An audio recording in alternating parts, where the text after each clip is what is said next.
ಮೀನುಗಾರಿಕಾ ಋತುವಿನ ಆರಂಭದಲ್ಲಿ ಸಮುದ್ರ ಪೂಜೆಯನ್ನ ಮಾಡುವ ಮೂಲಕ ಮತ್ಸ್ಯ ಸಂಪತ್ತನ್ನ ಕರುಣಿಸಲು ಮತ್ತು ಮೀನುಗಾರ ಬಂಧುಗಳ ಸುರಕ್ಷೆಗಾಗಿ ಪ್ರಾರ್ಥಿಸಿ ಮಿತ್ರಪಟ್ಟಣ ಮೊಗವೀರ ಮಹಾಸಮಾಜದ ವತಿಯಿಂದ ಇಂದು ನಡೆದ ಸಮುದ್ರ ಪೂಜೆಯ ಕಾರ್ಯಕ್ರಮದಲ್ಲಿ ಶಾಸಕರಾದ ಡಾಕ್ಟರ್ ಭರತ್ ಶೆಟ್ಟಿ ಅವರು ಸಮುದ್ರಕ್ಕೆ ಹಾಲು ಹಾಕೋದ್ರ ಮೂಲಕ ಕಾರ್ಯಕ್ರಮಕ್ಕೆ ಚಾಲನೆಯನ್ನ ನೀಡಿದರು.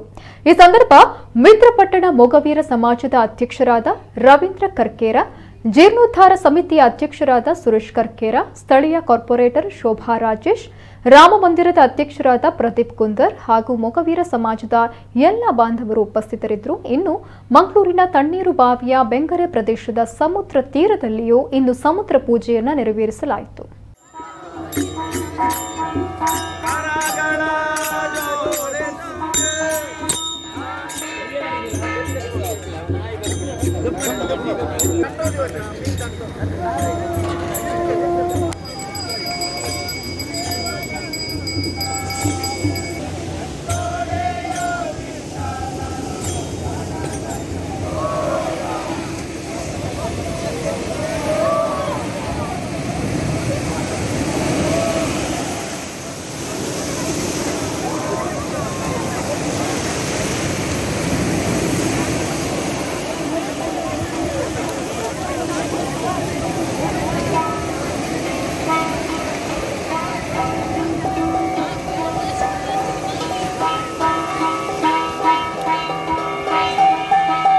ಸಮುದ್ರ ಪೂಜಾ ಐಟಿ ಎಂಕ್ಲು ಪ್ರತಿ ಒಂಜಿ ಇಲ್ಲದಕ್ಕೆಲ್ಲ ಬೇರು ಕೊಂಡ ಹೂಪಿಂಗಾರ ಅನ್ನಕಾಯಿ ಅಂಜನೆ ಪಣವು ಮುಂದೇನು ಪೂರ ಪ್ರತಿ ಒಂಜಿ ಇಲ್ಲದಕ್ಕೆಲ್ಲ ಕರ್ತುದೇಗನ ಭಜನೆ ಮಂದಿರ ದೇವರಿಗೆ ಬಸವನ ಪೂಜೆ ಮಾಡ್ತಾರೆ, ಭಜನೆ ಪ್ರಾರಂಭ ಮಾಡ್ತಾರೆ, ಪ್ರಾರ್ಥನೆ ಮಾಡ್ತಾರೆ.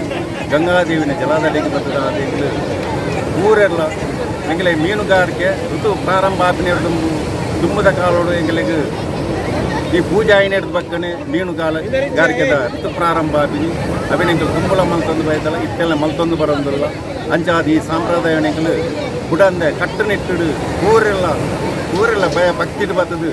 ಸಂತೋಷಗಳು ಗಂಗಾದೇವಿಗೆ ಬೇರ್ಕೊಂಡನು ಅರ್ಪಣೆ ಮಲ್ತೊಂದುಲ್ಲೇರು ಒಂದು ದೇವರಿಗೆ ಎಂಗ್ಲು ಕೊರ್ಪಿನ ಹಿರಿಯಕನ ಕಾಲೋಡು ಇತ್ತಿಂಬಲ್ಲ ಕೊರೊಂದು ಬರೋದಿಲ್ಲ ಎಲ್ಲ ಈಗಲೇ ಕಾಲ ಅವಘಡ ಬರೋದಿಲ್ಲ ದೇವರ ನಂಬಿಕೆ ಅವರ ಹಿರಿದ ಸಂಭ್ರಮವನ್ನು ಭಾರಿ ಯಶಸ್ವಿ ಕೊಡಿದ್ದು ಮೊದಲ ಅಂಜಾದ ಎಂಕಲು ಇಂದಿನ ಮಾಜಸೌಧ ಬಲವಾದ ಪ್ರತಿ ಒರಿಯಾಗಲ ಈ ರಕ್ಷಾಬಂಧನ ಅಂಜನೇ ಒಂದು ನಮ್ಮ ದೇವರ ಕಾರ್ಯಕ್ರಮದ ಶುಭಾಶಯ